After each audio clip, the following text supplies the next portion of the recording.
Pronto, Só um estamos momento que a gravando. minha internet está lenta e está carregando. Ah, tá bem, Karine. Me avisa, tá bom?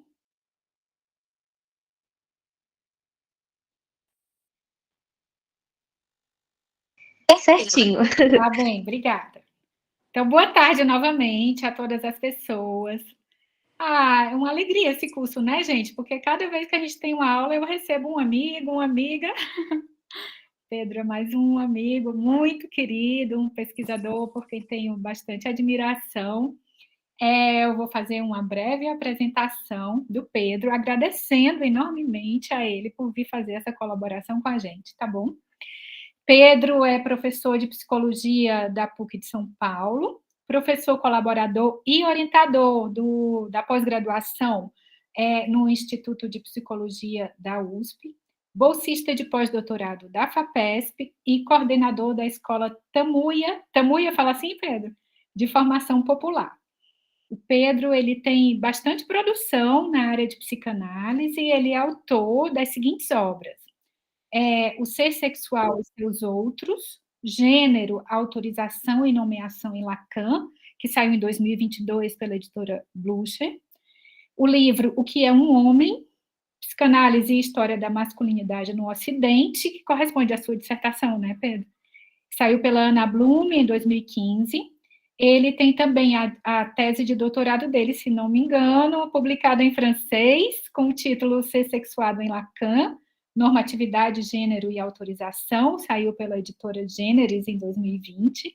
E ele também organizou os seguintes livros: Histeria e Gênero, Sexo como Desencontro, pela editora Universos, em 2014, e Provocações para a Psicanálise no Brasil, Racismo, Políticas Identitárias, Violências e Colonialismo, pela Zagodoni, em 2021. Exatamente no que diz respeito a essa última obra, né, que o nosso convite, meu, da Karine e da Luana, foi feito ao Pedro, para ele vir apresentar para a gente a nona aula do nosso curso, Psicanálise, Teoria e Questões Filosóficas, a aula que tem por título Psicanálise contra o Racismo, é a primeira aula com esse tema, sobre esse tema teremos 2 aulas ao longo desse curso, não é? Então, Pedro, muito obrigada novamente por sua participação. Vou só insistir de novo para o pessoal abrir a câmera, se possível, e já te passo a palavra. Legal. Léa, muito obrigado pelo convite, é uma alegria poder estar aqui debatendo esse tema. Vou começar me descrevendo, uma prática que tem sido comum, né, nos espaços. Acho interessante. Eu sou uma pessoa branca, estou com o cabelo meio grande, cacheado, de óculos, e estou com roupa de frio porque está fazendo bastante frio aqui na cidade de São Paulo, que é de onde eu estou falando, né? E aproveito essa descrição também para ir adentrando um pouco as questões que vão dar início à fala aqui hoje, na medida em que está frio, porque é julho, na verdade, né? A gente está em 1º de julho, e é fim de semestre. No fim de semestre, a gente, professor, fica, os alunos também, alunas também, né? Ficamos muito atarantados com 1000 tarefas e 1000 coisas, né? E isso vai causando certos ressoamentos no nosso corpo e na nossa cabeça. E um desses ressoares, né? Dessa espivitação, no que tange a nossa conversa hoje, diz respeito a um estranhamento, que em geral acontece, mas aconteceu mais aqui na nossa conversa hoje, né? Na medida em que há alguns meses, né, quando o Léo me sugeriu fazer essa intervenção, eu pensei, sei lá, acho que posso falar de algumas coisas que eu produzi, que eu escrevi, e quando eu fui retomar o título, né, para conversar aqui com vocês hoje, ele me soou um pouco estranho, de um lugar um pouco diferente, né? E é com isso que eu gostaria de começar, no sentido de que quando a gente lê, né, essa frase, a psicanálise contra o racismo, tem uma premissa aí que é a psicanálise contra alguma coisa. E essa premissa ela não me pareceu simples. Esses dias, quando eu fui pegar, o que significa psicanálise ser contra algo? né? E eu queria começar partilhando essa inquietação com vocês, porque eu acho que também é muito comum, né, em conferências e fala assim, a gente falar o texto, etc., e não contar muito para as pessoas o processo de produção, né? E nesse caso, o processo de produção, ele inclui eu dizer para vocês um pouco por onde eu fui passando, por onde minha cabeça foi se inquietando, né? Então, o primeiro ponto é esse, né? Pode a psicanálise ser contra algo? Tem um jeito de responder isso que é dizer não, ou com dificuldades, né? Por quê? Por algumas razões, eu vou ser bem breve, porque isso é mais um esquenta, né? Primeiro porque, a depender de como a gente lê a psicanálise freudiana em especial, ela é uma prática que tenta, né, se colocar num certo tipo de cientificidade, né? Então, sei lá, né? Por exemplo, assim, os cientistas que estão falando do aquecimento global há várias décadas, eles estão contra o aquecimento global, mas isso não é o foco, né? Eles descrevem o que está sendo, o que eles estão observando, e a partir disso, bom, deve-se tomar alguma decisão. Um jeito bem clássico, eu diria até um pouco ingênuo da gente pensar ciência, mas dá para colocar a psicanálise aí, né? O Freud almejava essa cientificidade, né? Do ponto de vista mais especificamente, sei lá, clínico, ela, por ser uma prática que tem a ver com a escuta, ela estaria um pouco distante também dessas questões, dessa luta, digamos, por um certo horizonte político de transformação, mais ainda se a gente for considerar a dimensão da racialidade, pelo menos como ela tem sido debatida aqui no Brasil hoje, né?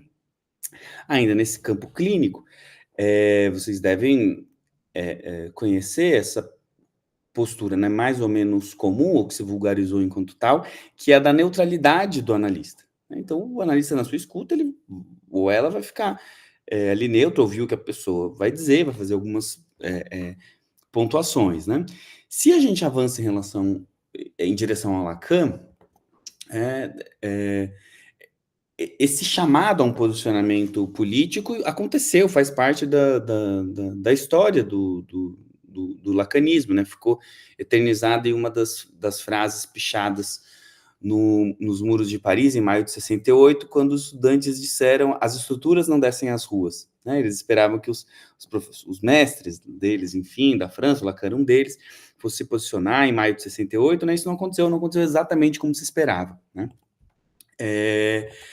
E entre outras, né, o próprio Adorno, né, o filósofo Adorno, que era, enfim, ele se valia bastante da psicanálise, mas ele entende que a teoria freudiana é uma teoria, nas palavras dele, monadológica, ou seja, que o Freud em si, ele a princípio estava preocupado ali com o indivíduo.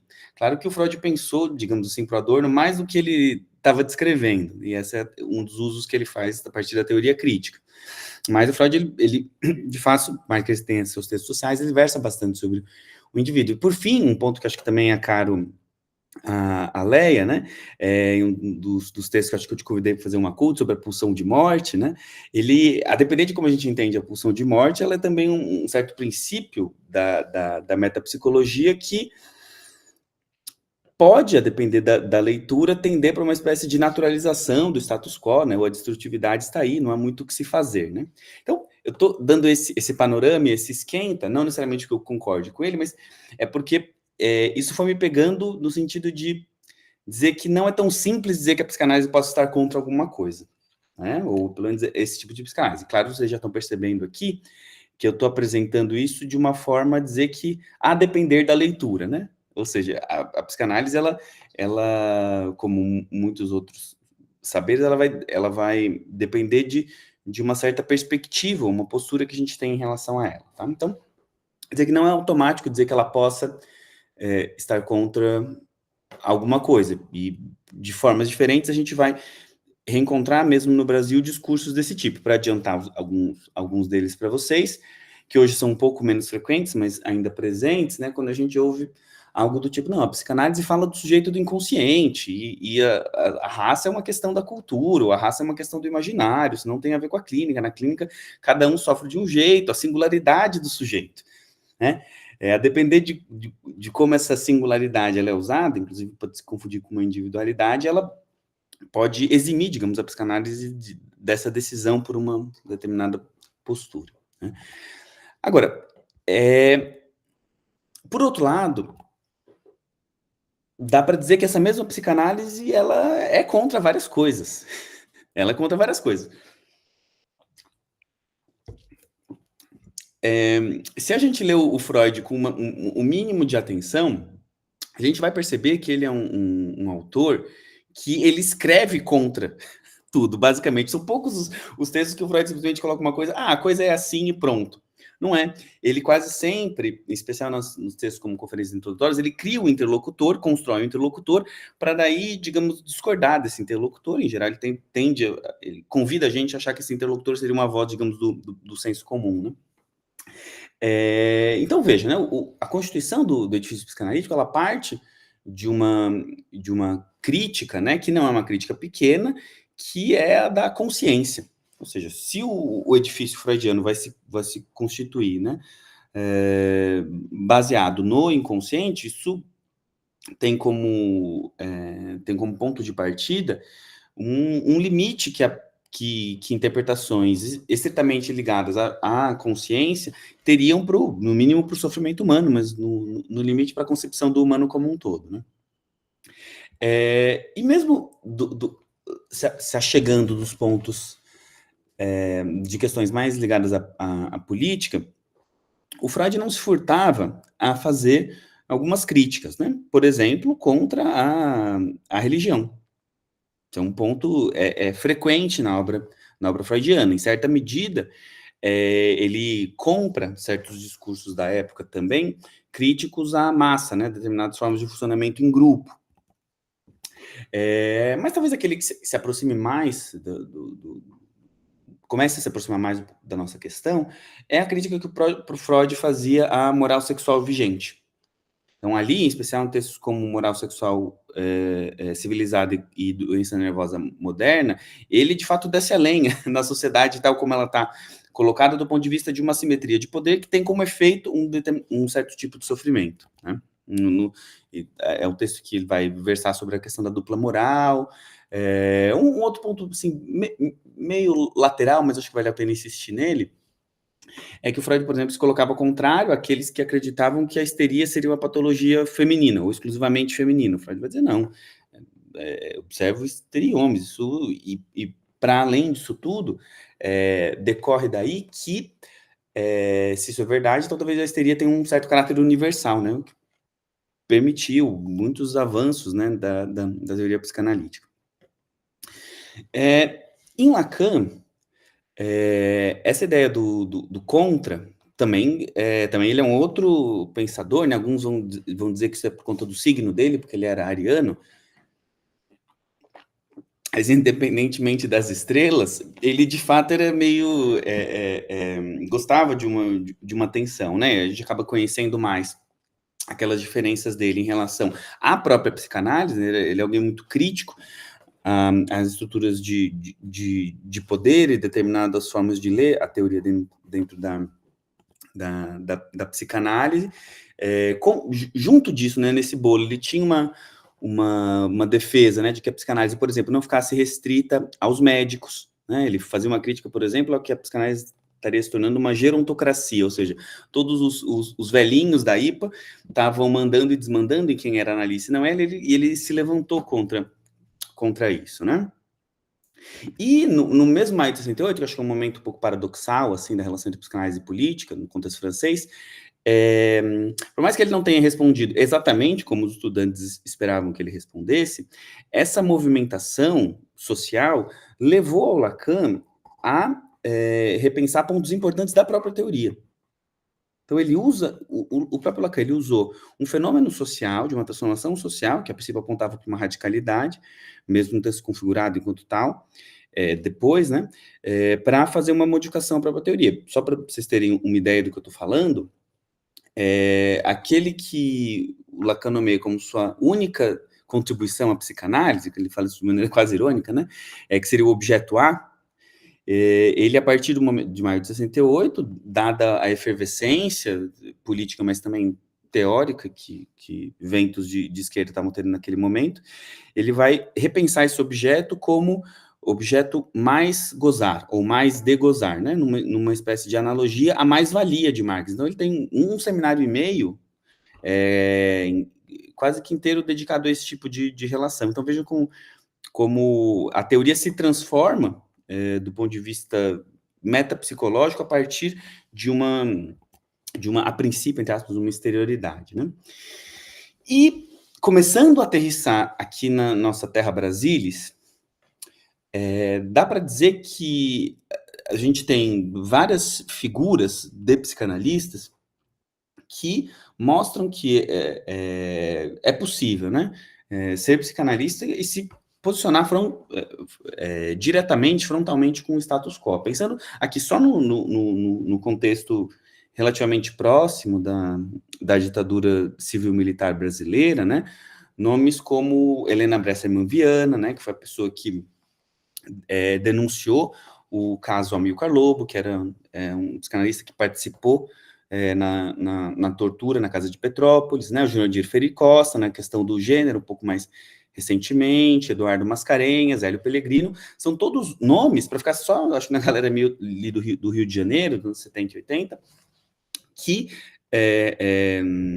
se colocaram, né, frontalmente contra não só contra a ditadura militar, mas contra as relações, as passadas de pano, para usar uma linguagem contemporânea, da psicanálise nessa ligação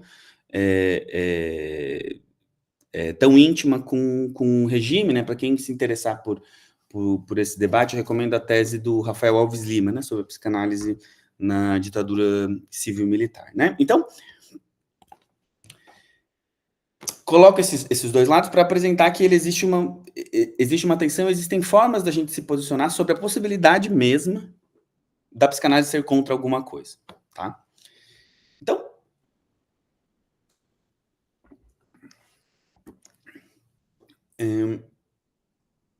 isso posto, eu levantaria alguns critérios que, enfim, meio arbitrários para a utilização da política na psicanálise, né? Alguns deles, né? O primeiro é que toda clínica é política. Primeiro ponto.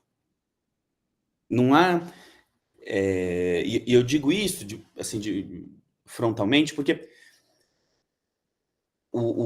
a nossa tendência é achar que existe uma clínica neutra e existe a clínica politizada, né? Aquela clínica que eu vou atender, sei lá, pessoas, ou essa ideia meio bizarra de preço social, por exemplo. Quando você diz, é muito engraçada a expressão, né? Preço social. Um eufemismo para um preço barato, mas é que para o Marx, pelo menos, todo preço é social. Todo valor é social. Não existe um valor que não seja social, né?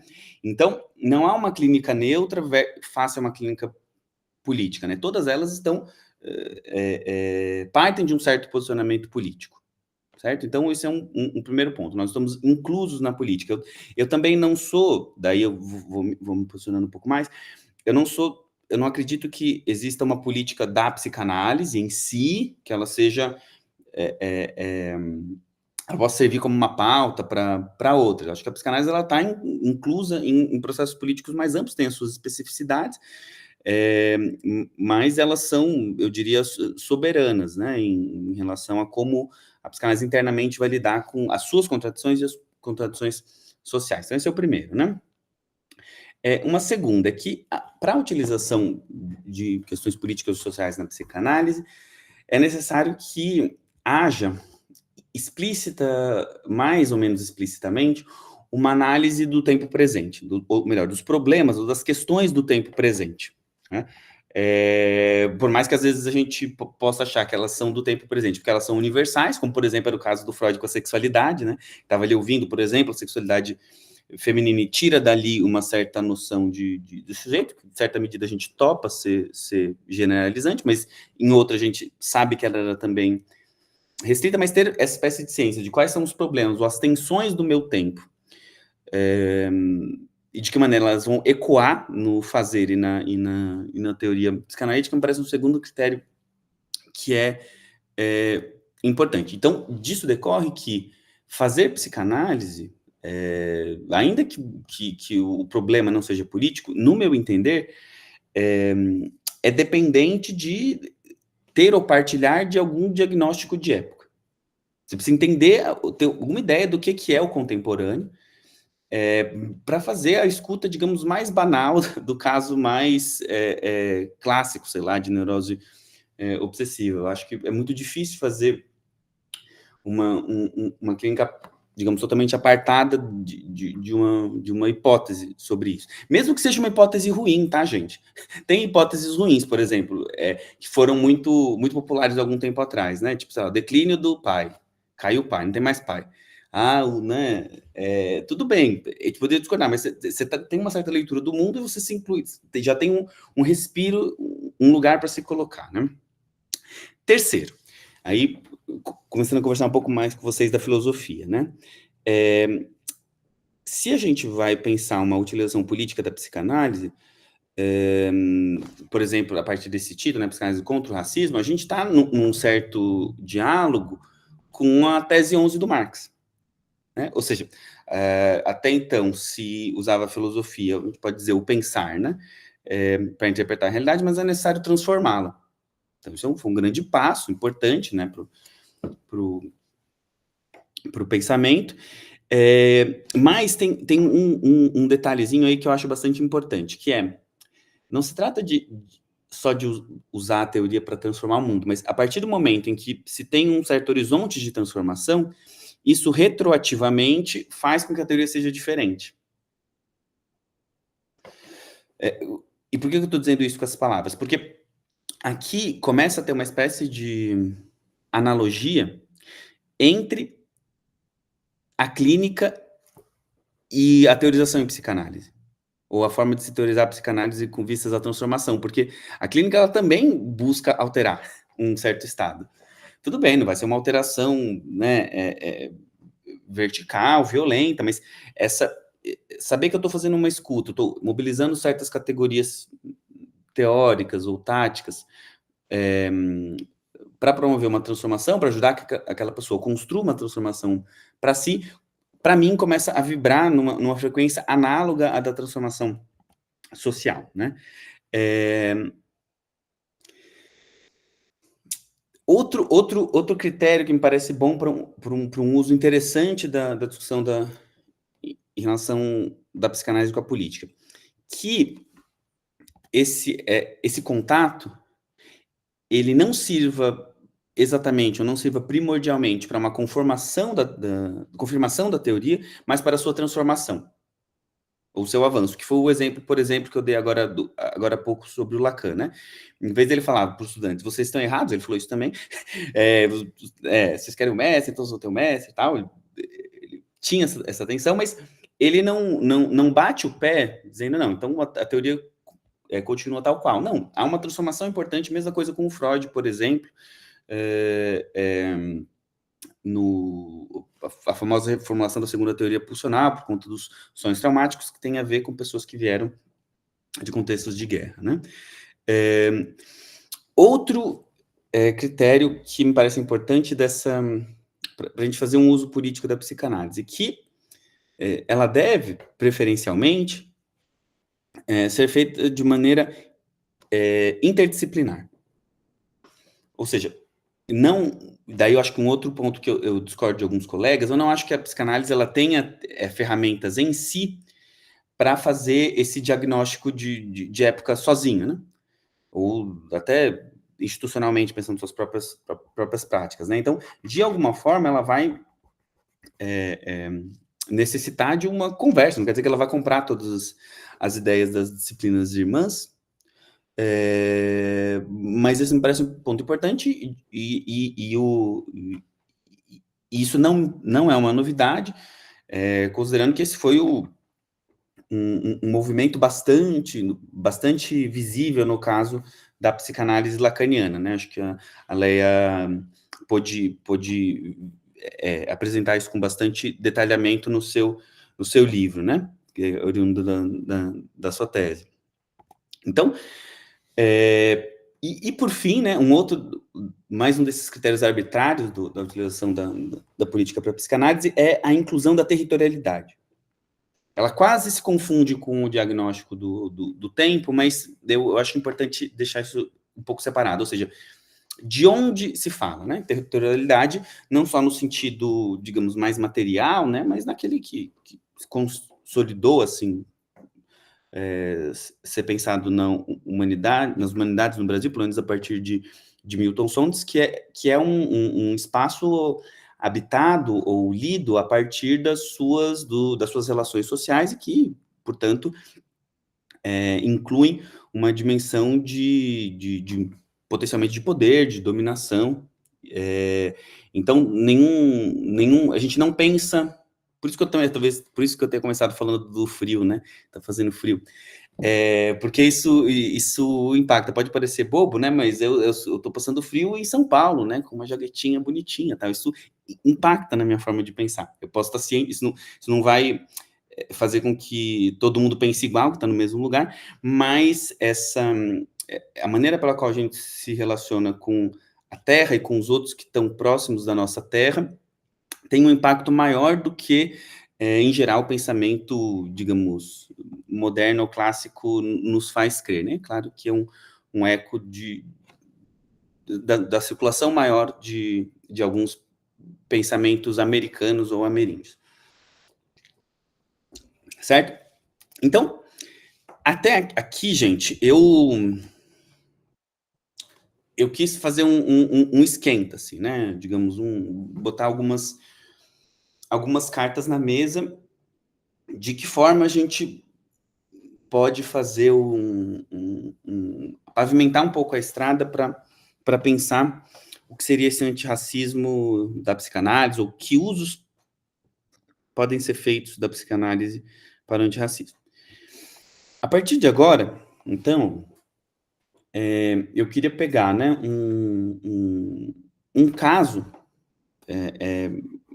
paradigmático que eu acho que felizmente, né, é uma autora que tem sido cada vez mais conhecida, cada vez mais debatida, né, que é a Lélia Gonzalez. Talvez você já tenha ouvido falar dela, né? Eu vou me focar aqui em um dos textos dela, que é talvez o texto mais conhecido, que se chama Racismo e Sexismo na Cultura Brasileira, certo?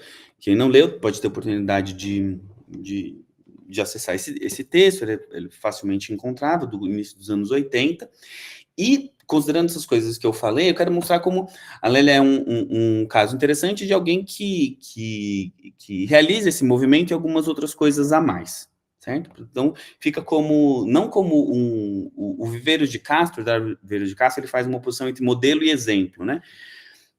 Então, não que a Lélia deva servir como um modelo para a gente, né, no sentido de copiar, top-down, de cima para baixo, mas ela pode servir como um exemplo, né, uma certa forma de utilizar a psicanálise para um determinado propósito, que no caso dela era antirracista. Eu não acho que exista, sei lá, um antirracista, acho que tem formas diferentes de fazer isso, e uma análise, enfim, do tipo de entrada que a gente está na teoria, da nossa localização social, e, enfim, vai fazer com que a gente produza formas diferentes de enfrentar esse fenômeno multifacetado que é o racismo, né? Esse é um ponto importante também.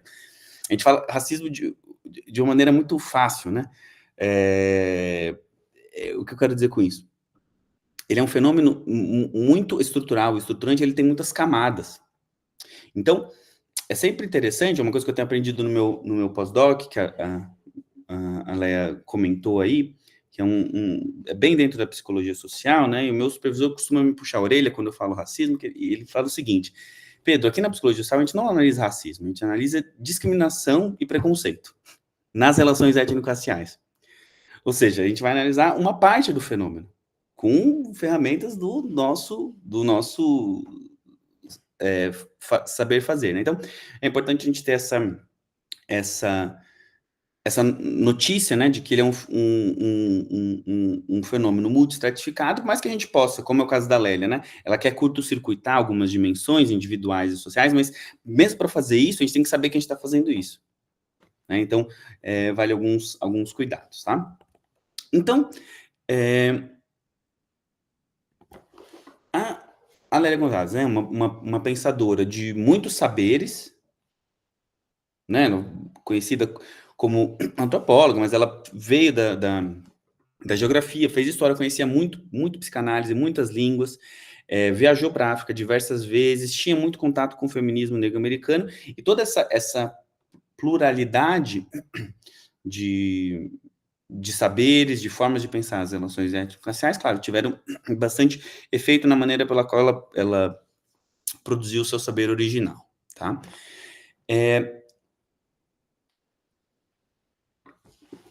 Nesse texto que eu mencionei a vocês, né, o racismo e o sexismo na cultura brasileira, ele tem algumas teses gerais, né? Primeiro, ele tem um foco na cultura, isso é um ponto importante, está no título dele. Então, mais que ela queira fazer uma articulação entre sujeito e sociedade, né, ela está restringindo, a princípio, a análise dela à questão da cultura. Esse é o primeiro ponto. Segundo, ela faz um diagnóstico de que os estudos em ciências sociais tinham um certo limite na análise, porque eles não conseguiam dar conta de uma especificidade no que tange ao lugar da mulher negra nessa cultura brasileira. Então, foco na cultura, limite de um determinado campo do saber. Terceiro, ela faz o que a gente chamaria hoje de uma articulação de diferentes marcadores sociais da diferença, ou interseccionalidade, para usar um termo yankee.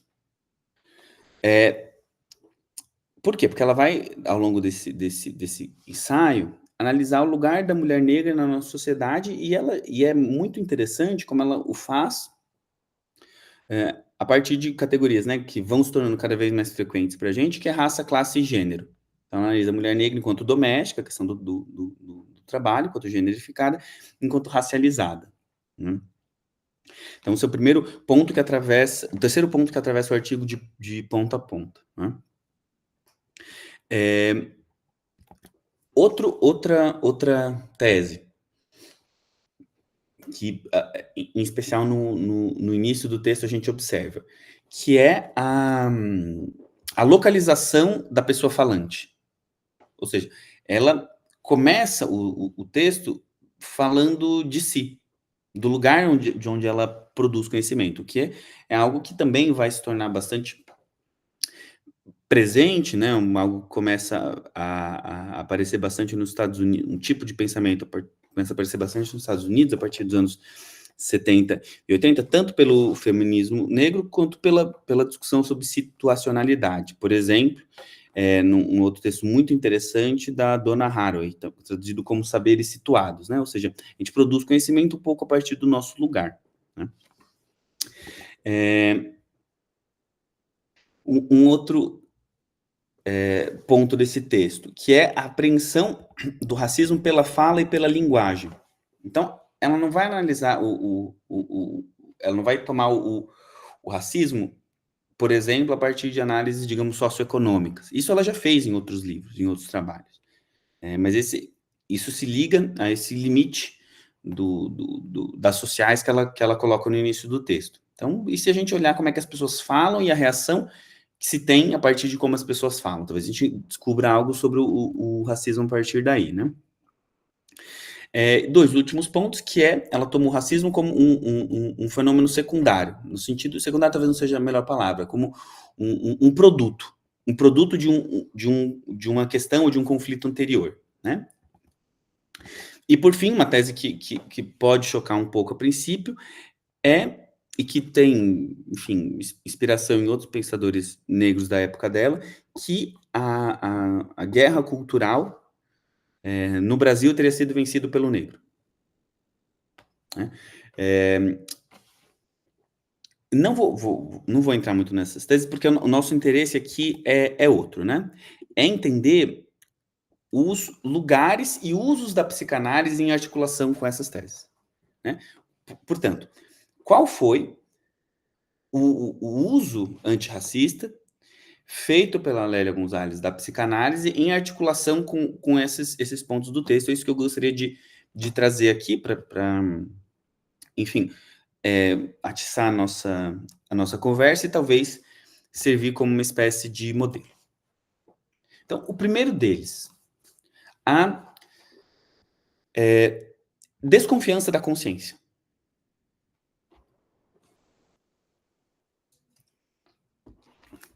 Então, procedendo de maneira bastante freudiana, a Gonzalez não dá de barato que as coisas na lógica das relações étnico-raciais são só o que elas aparentam ser, né? O Freud dizia que o inconsciente fala baixo, mas nunca se cala. Uma frase do Freud bonitinha, né? Fala do sintoma, dessa insistência e tal. O Lacan vai dizer que o inconsciente é estruturado como uma linguagem. Percebam que, a depender de como a gente vê essas duas coisas, elas podem ser até contraditórias, né? Como alguma coisa pode estruturar e ao mesmo tempo falar baixo, né? Eu acho que o uso que a Lélia faz da psicanálise dá a ver uma forma dessas coisas coexistirem, no sentido de que ela compreende, né, que o racismo ele estrutura algo, né, ou é estruturado por algo, mas ao mesmo tempo ele não é só o que parece. Então,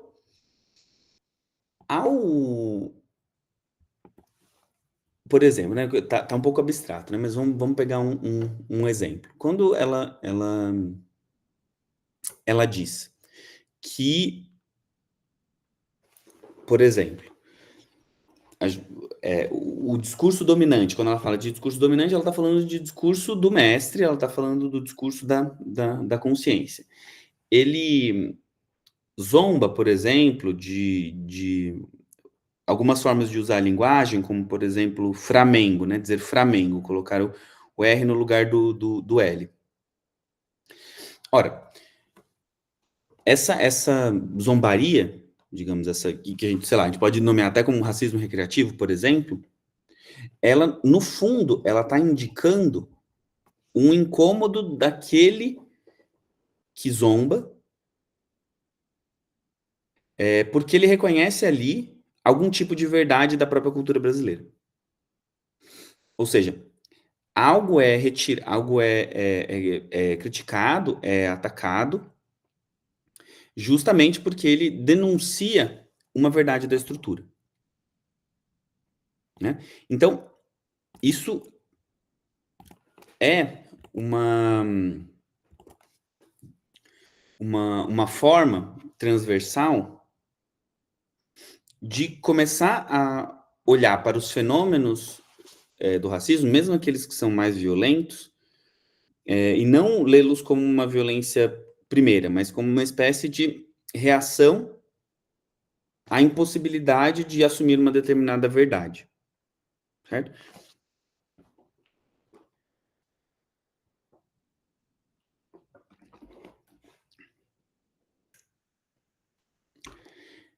Só que fazer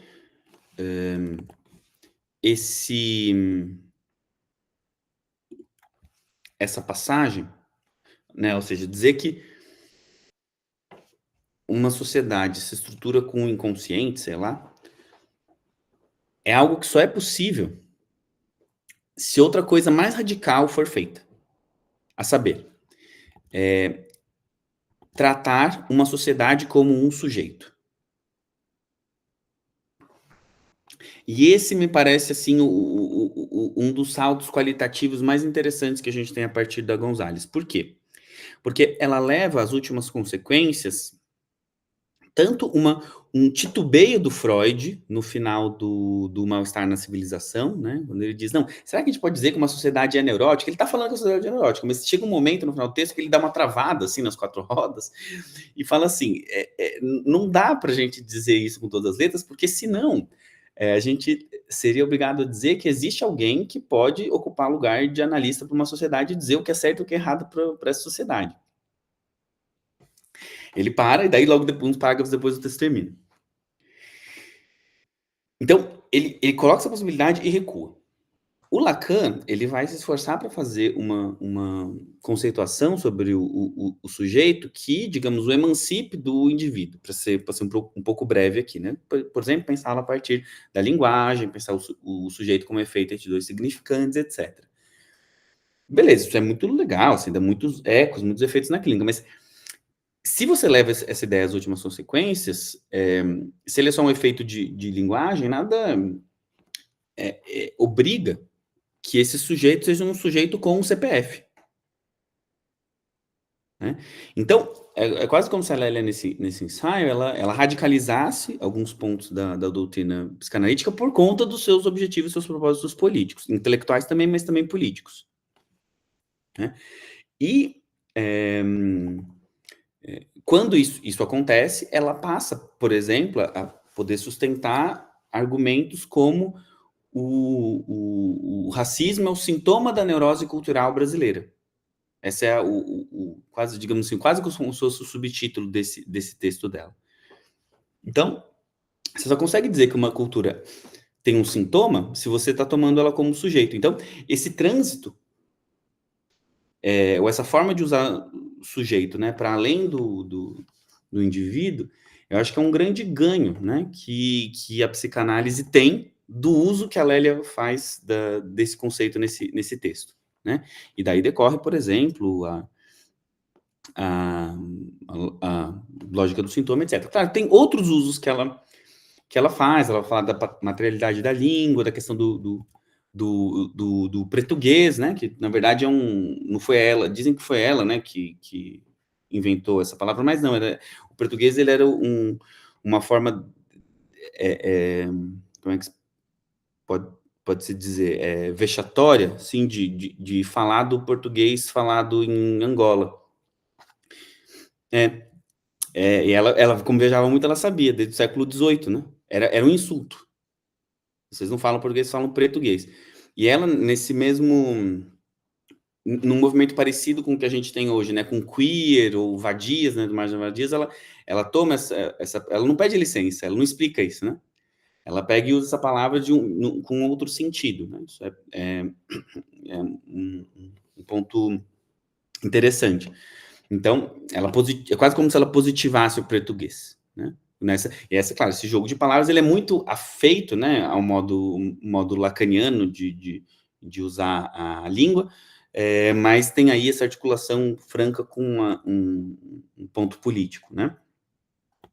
Outro uso mais pontual da psicanálise, mas que vai ter ecos, por exemplo, né, na noção de lugar de fala, né, contemporâneo, uma das formas de falar dessa situacionalidade aqui no Brasil, que ela usa uma forma do Lacan pensar assim, né, o percurso do sujeito, né, dele ser uma criancinha, um bife com olhos, como dizia ele, em direção a um sujeito adulto ou neurótico, que é uma passagem o Lacan ele tenta mostrar que essa é uma passagem não é puramente ou não apenas biológica, né, mas ela é uma passagem do ser falado para falar, né? E ela usa isso para falar de uma situação social do negro no Brasil, ou seja, o negro no Brasil, para Gonzalez, é aquele que é falado. Então, falam sobre ele, falam coisas dele. Né? E o seu movimento ali naquele texto, daí político, entre outras coisas, vocês devem conhecer, né, essa passagem clássica, que é o negro vai falar numa boa, o preto vai falar numa boa, né? Então, falar numa boa significa sair dessa posição de assujeitamento e tomar a palavra para si.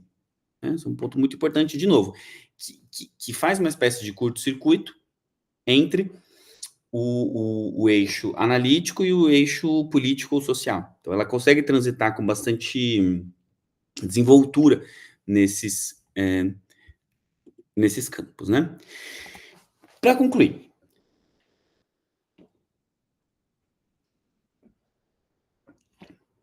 então, que efeitos a gente pode colher para a psicanálise desse movimento dela, né? Primeiro, né, que se decorre dela. Se nessa escrita, nesse texto, né, existe um posicionamento que dispara a escrita, né? Ela fala, nós como mulheres negras, etc. Mas que ela, isso vai, eu não dizer que se perde, né? Mas esse caráter explícito, ele passa a ser menos evidente, né? Em detrimento de outras coisas. Esse percurso, né? Do tipo, não, eu sou alguma coisa para eu depois tirar consequências disso, ele é meio parecido com o que a gente faz numa análise. A gente chega falando, não, eu sou isso, eu sou aquilo, e daí você vai vendo que não é bem isso, não é só isso. A história vai mostrando determinadas tensões que vão fazendo com que as enunciações, não que elas deixem de ser verdade, mas elas se desdobrem em outras coisas.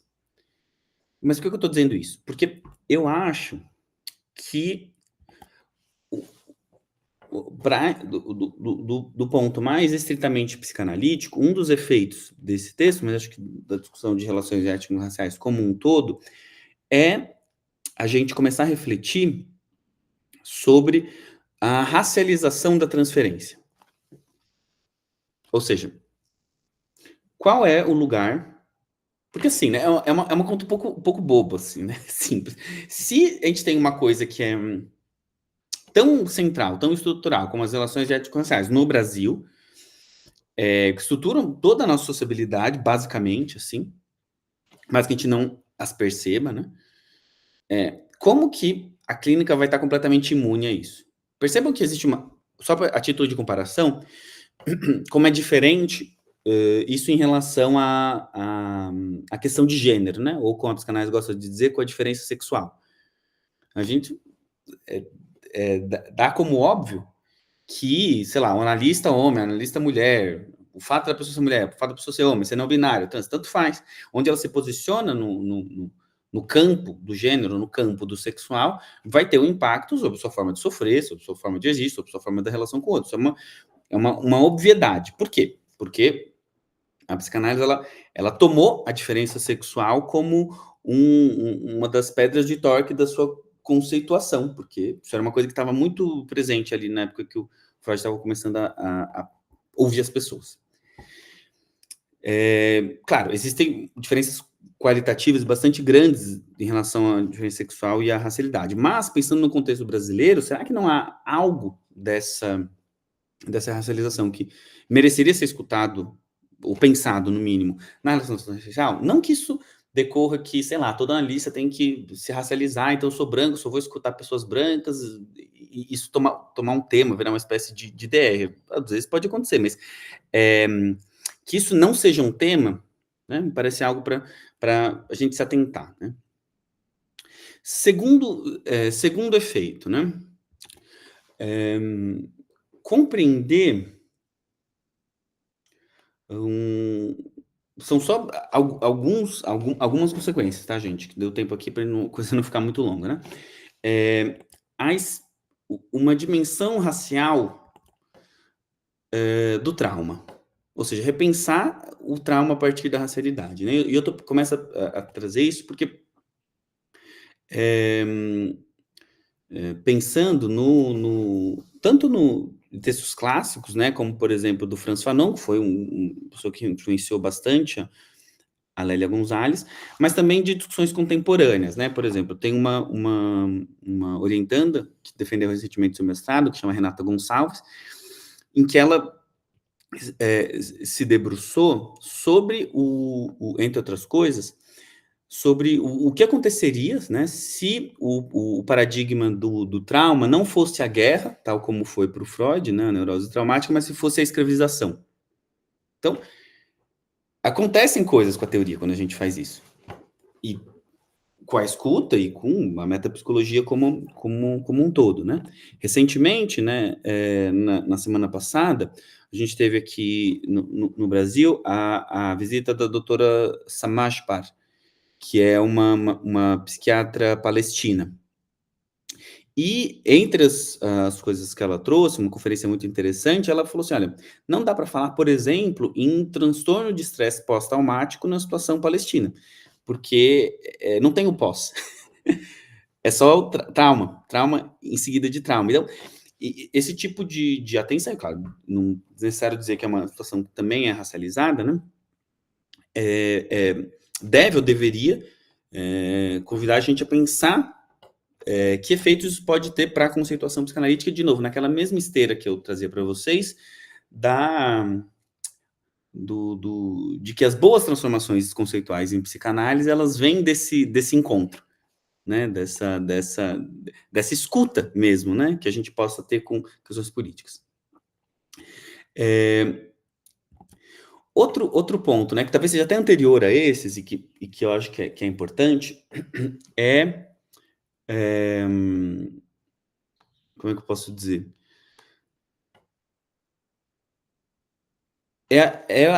A psicanálise, e talvez isso valha para as humanidades como um todo, né? Fazerem um certo balanço das suas conceituações e práticas no que tange a racialidade ou seu silenciamento. O que eu quero dizer com isso? E aqui estou citando o trabalho de uma outra orientanda, que chama Jaine Ornelas, que é, a partir das questões do feminismo negro, quando a gente vai reler, por exemplo, a teoria freudiana da feminilidade, salta aos olhos não só as críticas já relativamente conhecidas, né, dessa ideia, desse imago de mulher que o Freud tinha, misógina, assim, um pouco para ser breve, mas que o Freud falava de uma mulher que era branca. Os problemas que são apontados ali, o que ele tira de feminilidade é algo que, assim, dificilmente se aplicaria para uma mulher de cor, como dizem os americanos, né? Então, se, por exemplo, voltando ao paralelo com gênero, né? Gênero e sexualidade, a psicanálise, ela, digamos, às vezes apesar do seu potencial subversivo, ela anda de mãos dadas, às vezes com alguns discursos de dominação, né? Pensando, por exemplo, as denúncias lá feitas por Paul Preciado em 2019, no caso da racialidade, em geral, elas são mais silenciamentos mesmo, né? Alguma coisa não é dito e algo que, a princípio, é supostamente universal, você vai percebendo no frigir dos ovos que é racializado, que é um dos dispositivos, digamos, mais clássicos, assim, da branquitude, do branqueamento teórico, né? Outra lição que eu acho que a gente tira da Lélia é essa atenção para os detalhes da cultura e das formas da gente dividir os sujeitos em caixinhas, digamos assim, mesmo quando parece que a gente está elogiando. Porque ela fala isso um pouco da mulata do carnaval, ela está analisando o carnaval, anos 80, né? Que, bom, essa mulher ela é exaltada, essa mulher negra aparentemente exaltada durante uns dias, mas durante o resto do ano ela continua sofrendo ali o racismo, etc. Então, com isso em mente, aproveito para citar uma terceira orientanda, que é a Aline Nakamura, que fez um trabalho sobre a história do racismo anti-asiático no Brasil. E é bem interessante, porque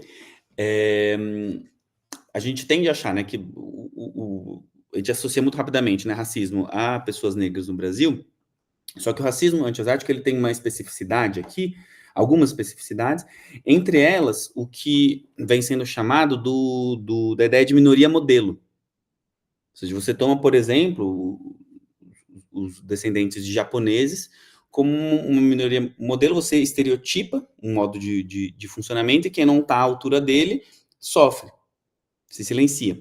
Ao mesmo tempo que, ao longo da história, especialmente na passagem do século XIX para o século XX, você tinha uma associação muito íntima, né, por exemplo, entre as populações que vinham de África e as populações que vinham da China. As charges eram as mesmas.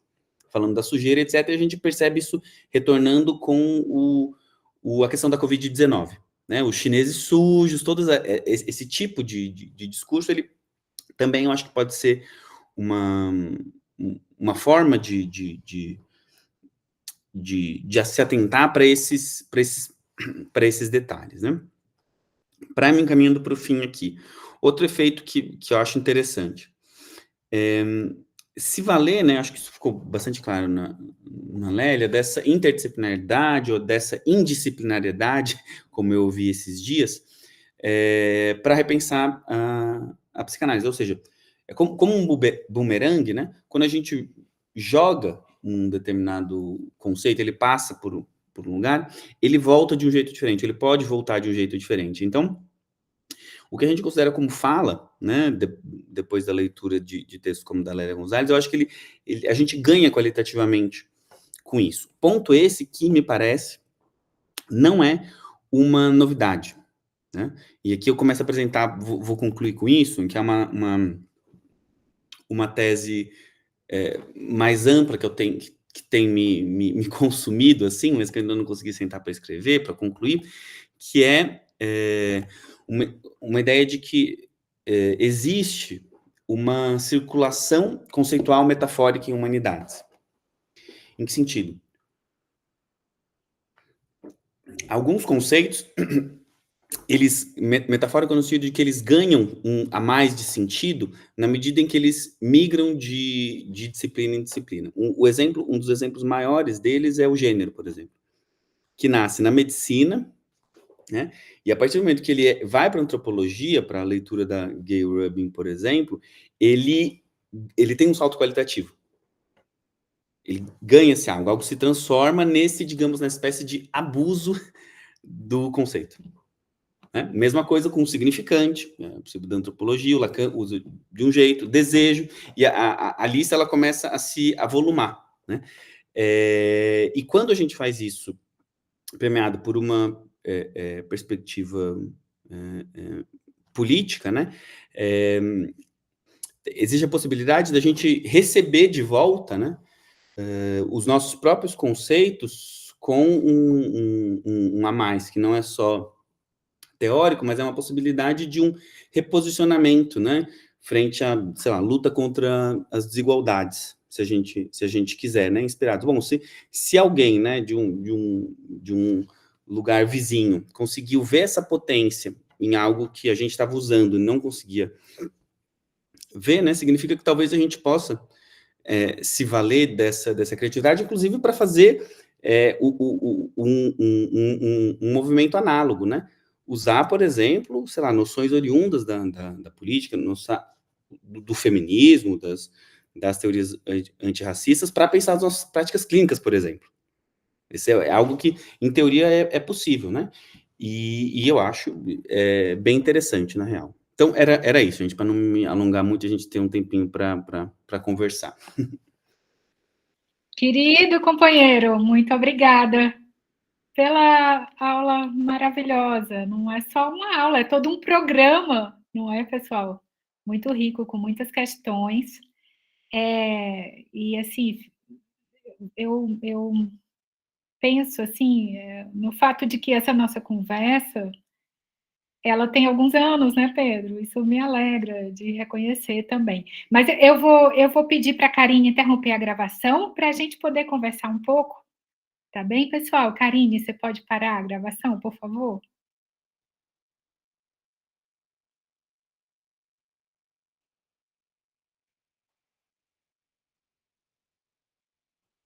Às vezes leva um minutinho para conseguir fazer.